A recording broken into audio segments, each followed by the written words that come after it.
Lorenzonites rejoice. It is currently Friday, and that's a big fat lie because that's actually tomorrow, but it will be Friday when you see this. And we're shooting at Mars again, and today we're shooting with a Kerbal. We have this big rocket up here, and I showed it to you in the last episode, but I will do so again, and there have been a few modifications. We have this large, simple chemical booster stage. We have a simple chemical upper stage, and then we get to the good bit. We have a fusion tokamak reactor here, which we maybe need to give some... No, this has lots of lithium for the breeding.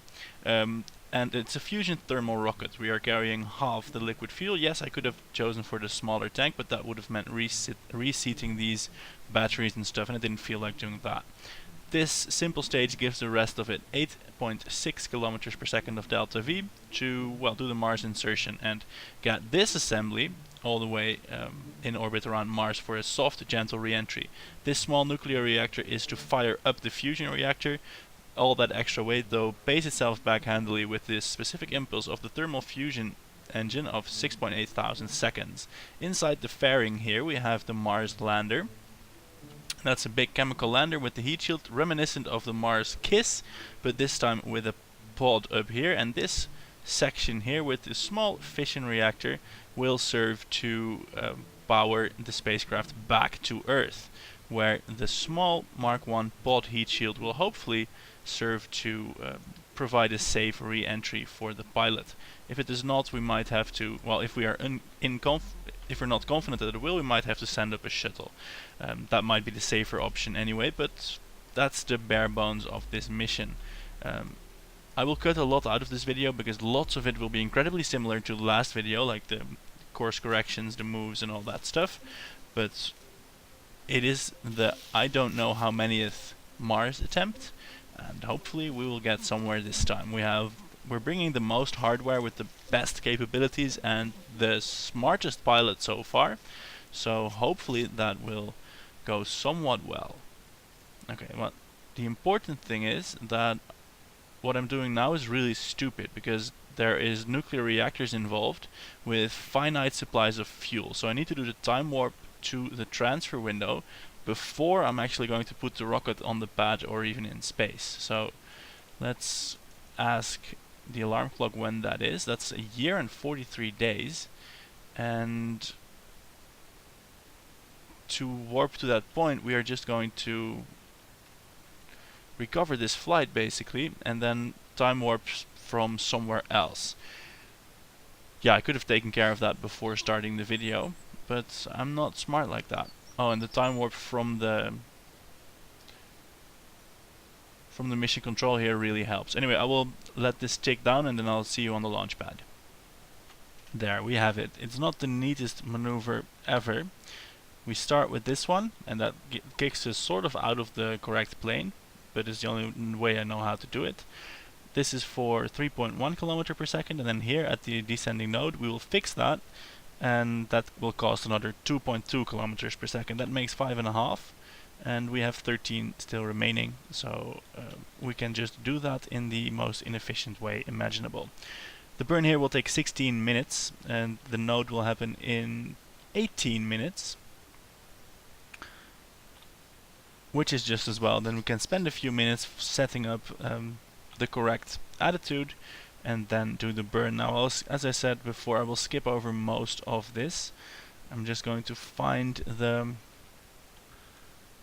burn point and see if I can't control from here. No, I really want to control from something that faces the right way, but I don't think I included anything that does that, that can do that. So that is a bit of a problem. Unfortunately, it is a problem I will have to live with. This is here at the 60-degree marker, so I should turn that around to the 30-degree marker on this same thing, but then into the sky. Right, I will do all those things, and of course extend the radiators again, so that we can radiate all that space heat. And I think this should then be our burn attitude.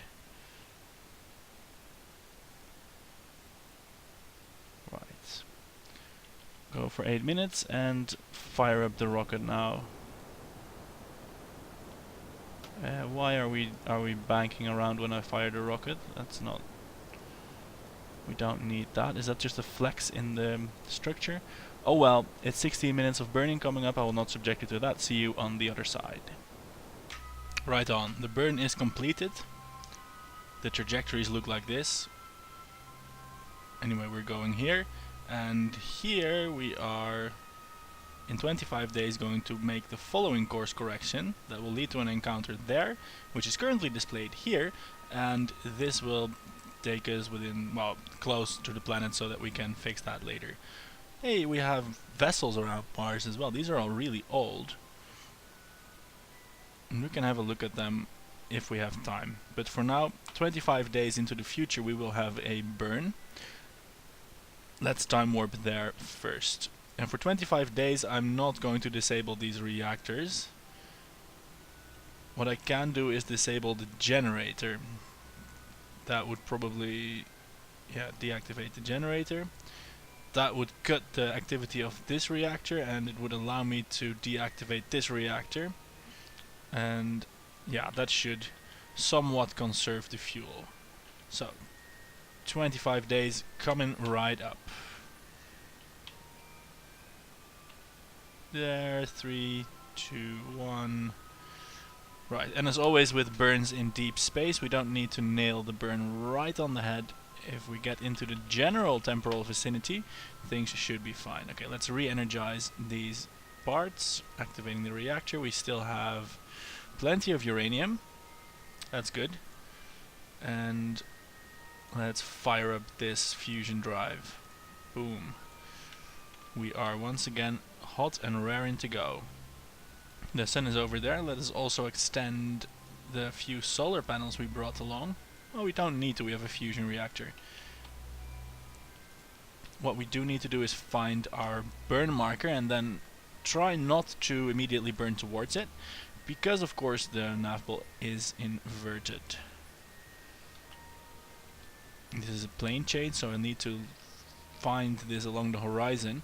It also means there's no easily abused marker. I can't just go for the prograde marker and then instead aim for the retrograde marker. I'm gonna have to take a look at the nav ball and then invert that in my head and tilt the ship around to that location. I just got off the phone with a realtor that I wanted to rent an apartment from, one I really liked, but they were, well, in my opinion, being stupid, because the problem I'm running into always is that I don't have any paper proof of a solid income. I worked on Malta last year. That was pretty much all cash based, or they bought houses or cars for me, and so there's no paper trail there. And well, that has its benefits, but also a big drawback with the realtors now. I do have a big stack of cash. I could pay the rent for a year in advance, but that's not enough security for them. Additionally, I also have family that do have stable guaranteed income. They would not mind at all to co-sign the lease with me.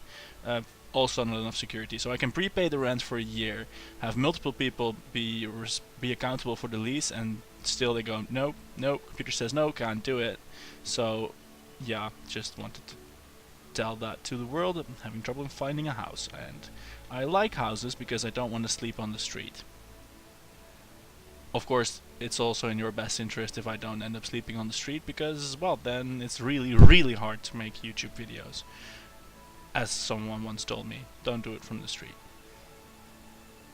It could be a fun diary though. I'll bring a camera and hunt internet cafes to upload snapshots of hobo face me. But then again, if I get a hobo face, people at my new job won't like me so much, so then that will go and then I'll be a hobo for real. So yeah, hope one of these days I'll get a house somewhere.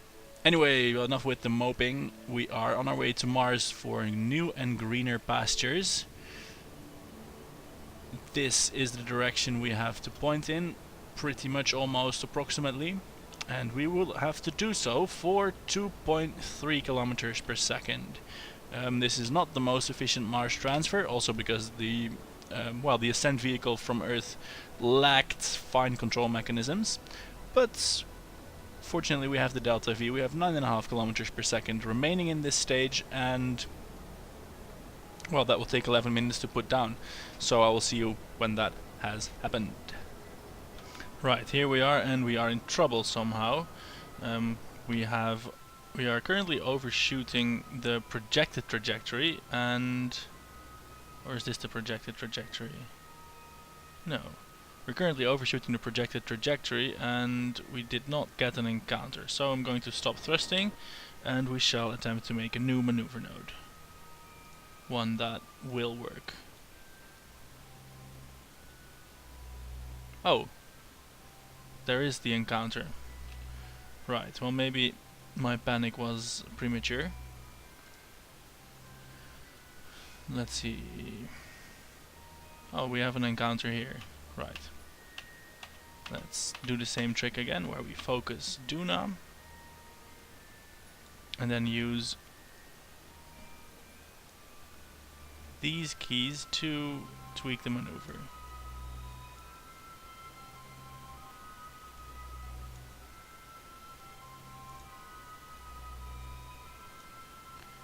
Well, this seems to be really close, and then later we can... It seems everything was in order after all. And then later from the edge of the sphere of influence, because we have the delta V now anyway, we can change that course into something something that's actually useful to us, like a equatorial intercept at 200 kilometers, and then just break into that decent orbit. Yeah, I'm going to definitely slow down propulsively into orbit, and then this lander gets to detach and do its magic thing. Right, this is right between 180 and 225, so that will be right between 90 and 45, no, between 0 and 45. So let's fire up the engine for its awesome gimbaling potential. At least I think this thermal nozzle has some gimbaling power in it. Here we are, 200 meters per second to go, and then we can straight time warp to Duna, which will be awesome. Right. SAS on, and let's observe the rest from here. I think we can do that like so. Well, we could, except our periapsis is... Oh, it was increasing, now it's decreasing again? Wow. Now it's increasing again? Right, alright, alright. Stop it, stop it, stop it. This is too strange. I shall expend... This is 170,000 kilometers. That won't be more than a kilometer per second, not even close. I will do that from the edge of the sphere of influence just for laziness sake. Right, let's boost on forwards. This encounter will happen in 263 days. That means we get to play with the second fastest time acceleration. Or the fastest, and we go like this. Zoom. Here we go. Oh, it's still at 0.8 degrees. That's probably why it's being so strange. Wow, that must have been the sloppiest interplanetary correction maneuver. Fortunately, it scarcely matters, because we're not trying to rendezvous with anything. All we're trying to do is to get a decent encounter. See, this is a massive maneuver which is completely unnecessary, absolutely superfluous, but it doesn't matter because we have the delta V to spare. Right, and I think it's 1500 meters per second, which, well, we have to throw away, as I said before, so we're going to do so. But kids, if you're planning an efficient interplanetary trajectory, don't do it like this. Expend the effort to do it from interplanetary space, and you will need to bring much less rocket.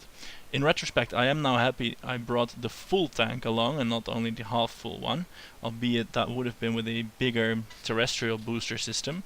But I am now very content that we have the excess delta V. I'm also retrospectively more impressed with myself from the last episode from Wednesday, when, although the landing went horribly wrong, the intercept was done fairly efficiently with a minimum of delta V wastage. So there's that. Alright, so I'm going to have to travel to the opposite side of the nav ball again. This is one of the last times we have to do that, and I'm not sorry about that either. That's really nice, because this nav ball guesstimation is, it could be one of the reasons why my burns haven't been so accurate. Putting the marker on the marker is much easier than putting the marker on the 180 mirror image of the marker that's not actually drawn, if you would believe that. Right, so firing the burn, yay, I'm great with language today, guys. And locking in the SAS, somewhat, overshooting, drifting a little bit. This is Tokyo Drift Kerbal style. Anyway, fusion plans have been engaged, and I think I have completely forgotten to turn off the reactors in that 260-day time warp. Fortunately, this just doesn't take any uranium. Wow, they last a lot longer than I would expect. So all that worrying about disengaging reactors, engaging reactors, all that stuff, completely useless. No reason to do that. Okay, can we have a crew report? I think we have, yeah, we have crew reports from here already. Gravioli sensors also probably already done. Hey, we can take that home still, so keep the data. And what else can we do from space? We can still take this home also. Awesome. And I think I just spammed enough experiments everywhere to allow that to happen. Yeah, I did. Oh, I'm so smart. This even is on the return vehicle, so if there's enough sensors, I don't even need to go out and grab the data. Wonderful. Wonderful indeed. So, where is my trajectory marker? There it is, fast approaching the planet, sort of. And this is not quite equatorial, but close enough. So, let's attempt some time acceleration. And this will take about 5 more minutes, which equals 1 minute in real time, and I will skip that for you. And here we go. The periapsis marker here is not quite approaching the periapsis marker there. I might have to do some steering to achieve that. Oh god, I don't know how to. And what I do know is I don't want to land on the equators, because these ice caps are apparently 20 kilometers thick, and that makes it really hard to do any sensible landing. Okay, new plan number 5. We're going to... we're going to ditch these maneuver nodes just to be sure. We are going to break into orbit from this high altitude, another big no-no on the efficiency scale. Wow, that takes a lot. Here we go. We even have that much remaining. And then... Are we... You're not telling me we are actually going to get into delta V trouble. I wouldn't like it. And then we're going to do this. How much delta V is this? 700? That's 5k. How much do we have? We have 5.9. And then we can go here and reduce that. How much is that? That's 300. So we can do this, but only ever so marginally just. This is the most terrible Martian entry ever devised. But don't worry about that, because our fusion drive still has what it takes to do just that. Unfortunately, it will take a long amount of thrusting, long time of burning. But that's my problem, not yours. So, let's time accelerate to that first maneuver node, which will happen in a day and 8 hours.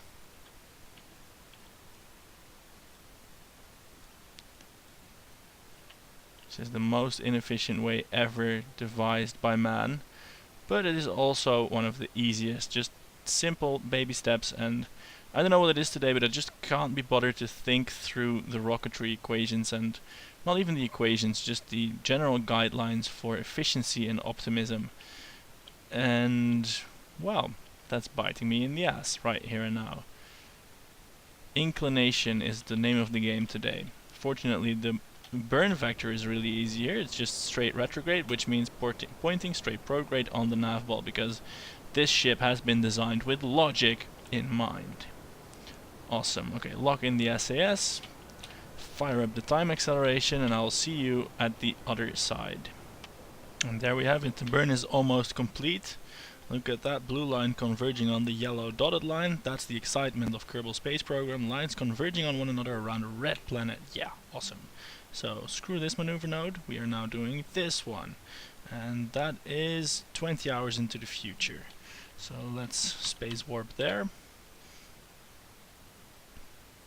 Ever so sedately traversing this planet, which is full of satellites, both natural and artificial, but no boots have ever reached the ground. Well, boots have reached the ground, but the Kerbal inside of them was definitely mushed up a bit. So, well, here we get to play this awesome game again, where we try and find our blue marker. Well, this is a radial burn, so we're going to look for that around the nav ball, obviously. There we have that. Let's turn around to full 180 degrees, because we designed the ship in that awesome way, and then a relatively small burn of just 760 meters per second. And you see the ship turning so rapidly because I figured out that with time warp enabled that goes better as well. It's still not quite clear what makes ships explode. I think it might be aerodynamics, possibly caused by Ferrum, or just regularly. If you time warp in the atmosphere, they tend to bunch up, flip-flop like a crazy zombie, and then explode. But in space the time warp is surprisingly robust.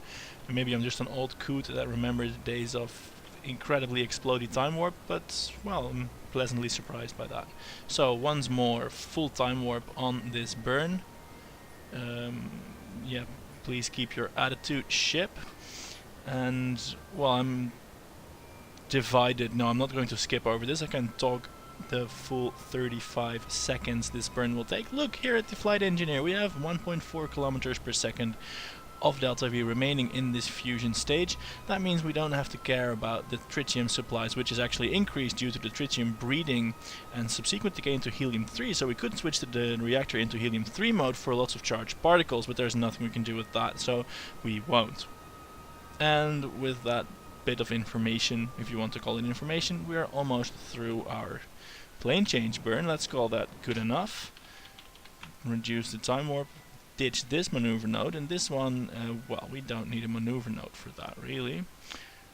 We shall put that at apoapsis, and that means that we can start on our entry vector. We want to enter in the light side, which, yeah, is there. So wonderful. Let's enter at a, what was the magic number? 45 seemed to be working well. Let's see. We can err on the side of gentle because we have a closed orbit. So let's do just that. And we don't need a maneuver node for that. We can just burn and go. So first things first, time warping to that apoapsis, and then I'm going to go for a periapsis of 65 kilometers. As I said, erring on the side of gentle. Erring on any side does invoke the possibility of a night side landing, which we don't want, so I could go for 50 as well. I'm deathly afraid that we won't actually make it, but well, we shall see shortly. Reducing the orbit with the last couple of meters per second. A thought, I can also keep this stage attached until, yeah, I'm going to do that. I'm going to put the periapsis here at just about, no, I mean, what I was considering is to use the transfer stage as a last second braking mechanism, but it's on the wrong side, so the heat shield won't help us then. And also I wonder if we will actually face a day landing if we do it like this. If I put the periapsis here at 600 kilometers and then slow down so that the subsequent periapsis is over there, then we will. So yeah, let's do... Oh, the periapsis is headed in this direction. Okay, that changes everything. Shit. This means definitely a day side, a night side landing. We don't want that unless... No, it doesn't, because we can do it like so. Our periapsis here will be 208, and then we can just nudge it.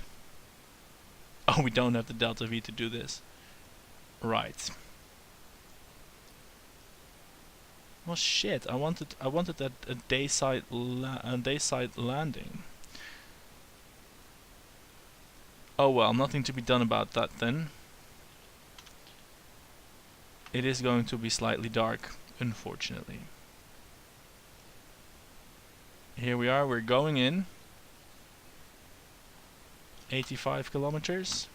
85 kilometers seems reasonable, does it? I think it does.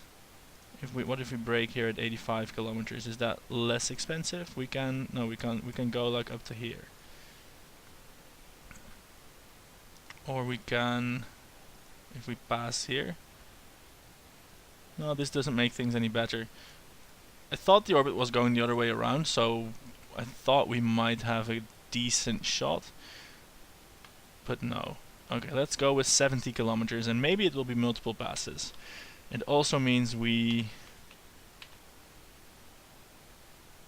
still have engines on this, but I don't actually mind if it does end up being lots of passes, because that means it will be the gentlest it can be.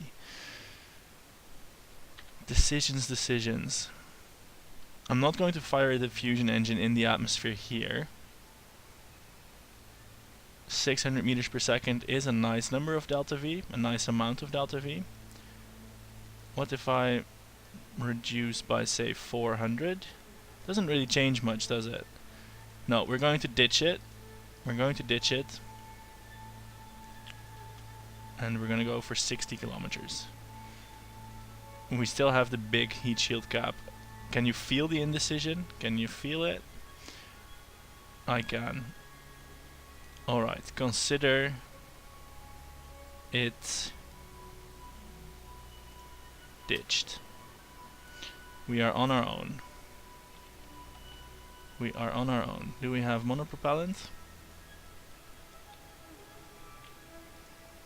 I can't seem to control anything. Not the resources tab, nothing else. Do we have batteries that are full of charge? Do we have anything? Oh, we can fire up the... Can we extend these panels?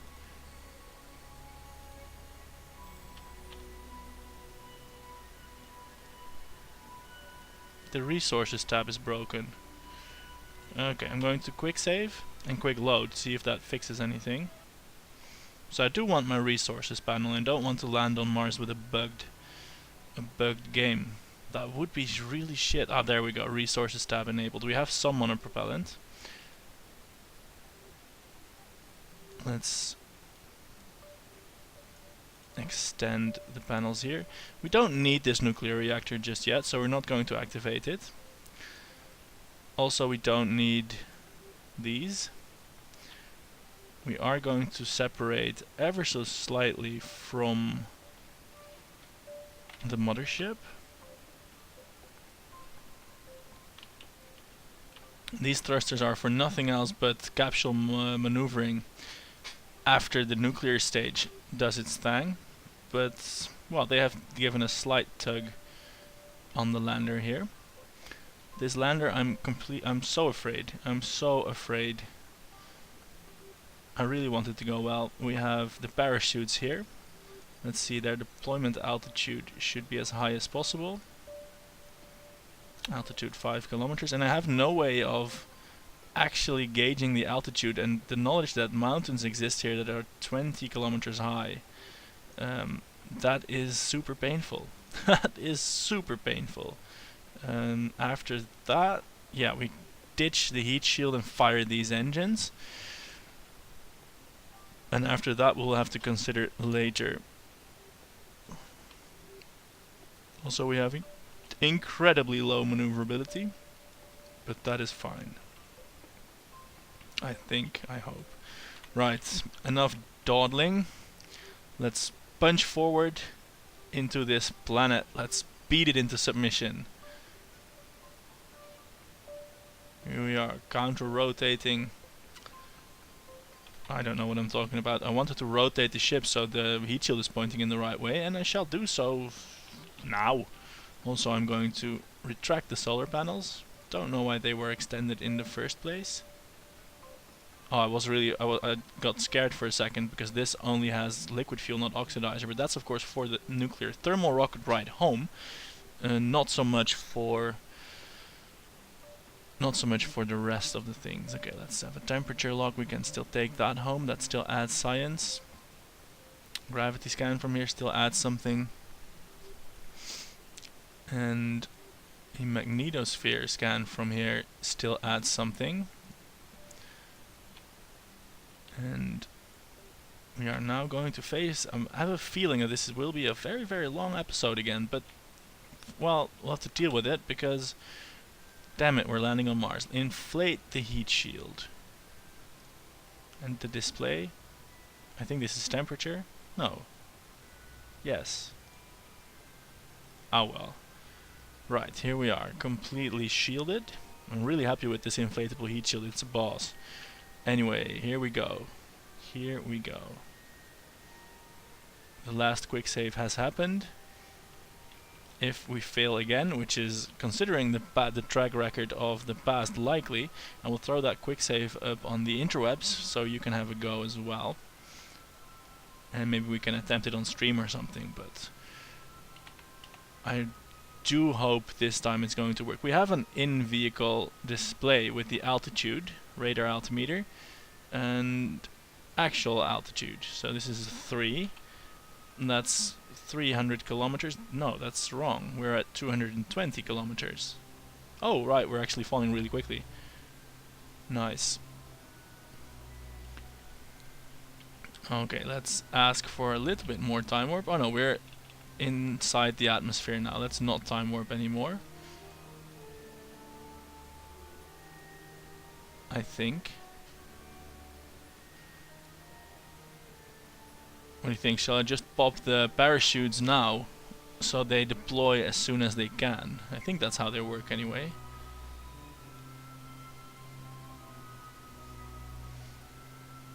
No. First I want the first phase of shock heating to be done first.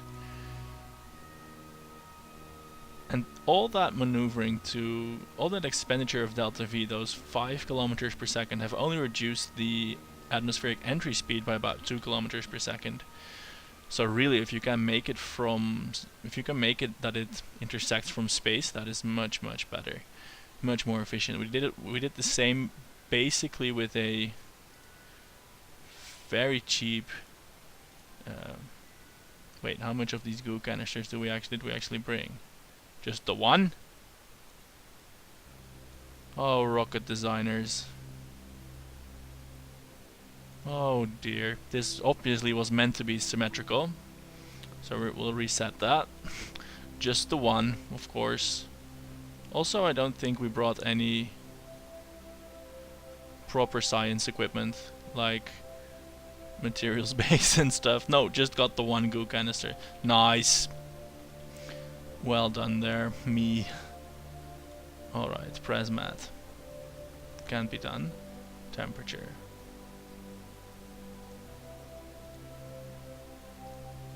This is still the space temperature, we don't care so much for that. We need to be getting some atmospheric data. We're encountering some drag? Yes, we have some drag. These are periapsis. Ooh, this is a dangerous view. Our periapsis is still approaching. It's 46 kilometers now.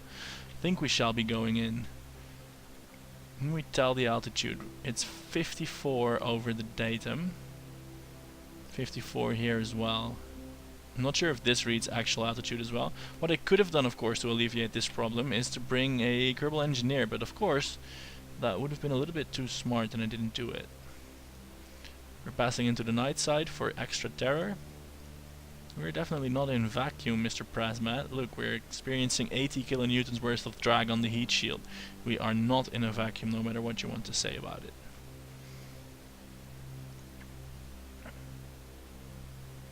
Even the Prasmat itself is experiencing drag and it's saying it's in a vacuum. Nice. Temperature then.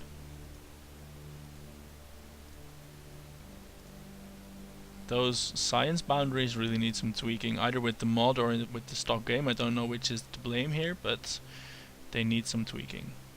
Right, we're decelerating at a fair clip, but we need more deceleration still. Our periapsis of 46 kilometers might not cut it, because we're almost at that point, and we have not slowed down to below orbital speed yet. Still, it's 100 kilonewtons, that's like half the thrust, a little over half the thrust of the big fusion drive, just from atmospheric interactions. And we are at periapsis now. What is our orbit doing? It is shrinking. But I think we shall be looping around once more. Here we are at ×4. Our altitude is now slowly rising. We might not end up looping around too far after all. I hope we will loop around and have our next interface / entry over here on the day side. That would be accidentally wonderful. We're at 52 kilometers again. We're still decelerating due to the aerodynamic interactions. Only at 30 kilonewtons now though. So I wonder what our altitude will be like here. Probably not enough for a day side entry, but oh well. That's one time around. And the problem is that will take really long, so I'm going to cut the video shortly, but so just let me try saying that again. I'm going to cut the video until we have atmospheric interface again, because it will take a bit to get out of it and nothing interesting will happen here. So see you on the flip side. Right, as promised, here we are approaching that 44 kilometer periapsis once more, and I wholeheartedly believe that this will be the one where we enter and commit to a landing. But if not, well, if not, then we'll just wait more. But it will definitely be on the night side, so that is a little bit terrible. Apologies for that. And well, the waiting starts. Oh shit! No, this ×4 acceleration and controlling the ship on its entry vector is not something I'll particularly like. So let's keep it simple. Hey, perhaps we can do a crew report from here. Have we have that yet? Yes, we do. We have all the science except stuff from the surface. I think that's a given. It is episode 68 after all. 67, 68, episode number a lot. Right, 0.003 kilonewtons. This is about to rise. We have the one goo canister, which I think accounts for all the shifting and the yawing and the wobbling of the ship. Of course, this should have been 4 or even 8, but no, we brought just 1 because I'm a marvelous rocket engineer. Come on, pile up those kilonewtons. We need them more than you do. Nature. And I hope we're going to land in this Vallis. This Vallis Marineris look-alike, not on some high rise. I'm going to ping the internal altimeter, which currently says 90 probably, yeah, 90. And hopefully manage to come down on rockets if we get too close to the ground. Oh shit. That looks so scary with the heat shield and the time warp. I don't want to do that too much.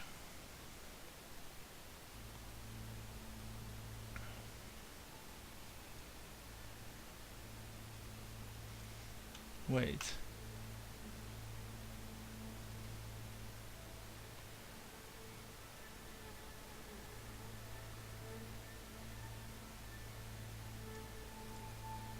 Oh, that's a bigger engine. I forgot about that. Yes, this is the big engine. Nice. We have lots of thrust to weight ratio. We can land that easily. Of course, we also need the fuel to get back up into space, but for that bit we also have the nuclear thermal engine, and hopefully that will all work out. We shall lock the throttle to full just in case we need to fire those engines, and we are experiencing noticeable drag again. Let us see how that goes. Here's the drag is increasing to 25 kilonewtons. I am oh so scared. Please don't crash this time. We brought rockets and parachutes and everything. 54 kilometers. Our orbit is decreasing. Our periapsis is decreasing. We're definitely going in. We are definitely going in, and not even on a full night side, but on like the dusk side, where the sun is just about to vanish. That might be even more scary. 3.9 kilometers per second. We can already see the ground passing under us. Super scary. And the camera has just changed. I think that definitely means we are going in for sure. And yeah, there we are. Impact trajectory established. So, this is it then, boys and girls. And see if we can do some atmospheric science. Yes, we can. Saving that data. Can we do some temperature science? On this side, maybe. Saving the data. Can we do some gravioli science? No. Just no. Can we do some gas chromatograph science? Yeah. Can we do a crew report? And oh yeah, crew already died from here, so that's no problem. We know that already. 35 kilometers on this readout. In vehicle thing also says 35. I wonder if I think this is the only radar altitude thing that goes from 3 kilometers. That's a little bit scary. So I will check that every 5. So we're at 30 now. It doesn't look like we're really close already. It's 180 kilonewtons. I want to know the actual air pressure. Toggle display. 0.0004, and this can deploy at 0.007. I am going to pop the parachutes though. They have been activated now. They will start doing their thing whenever they can, I suppose. Right, we're 28 kilometers. Let's have a look at the radar altimeter. It's still more than 3. The sun is at the horizon. We are getting some heat effects. We're decelerating at 250 kilonewtons now. That's decently fast. 3 kilometers per second. We need to shed more of that. We're at 25 kilometers altitude. Still over 3 kilometers over the terrain. That is good. That is good. We are falling at a sedate pace of about 1 to 200 meters per second. That is probably something we could get rid of with thrusters. 300 kilonewtons here. Radar altimeter still over 3 kilometers. For comparison, we had already crashed into the ice sheet on the other side. The ground is starting to approach scarily the rim of something. As soon as... oh yeah, we're under 3 kilometers now. This is scary. Okay, we're going to fire the engines, at least these 4.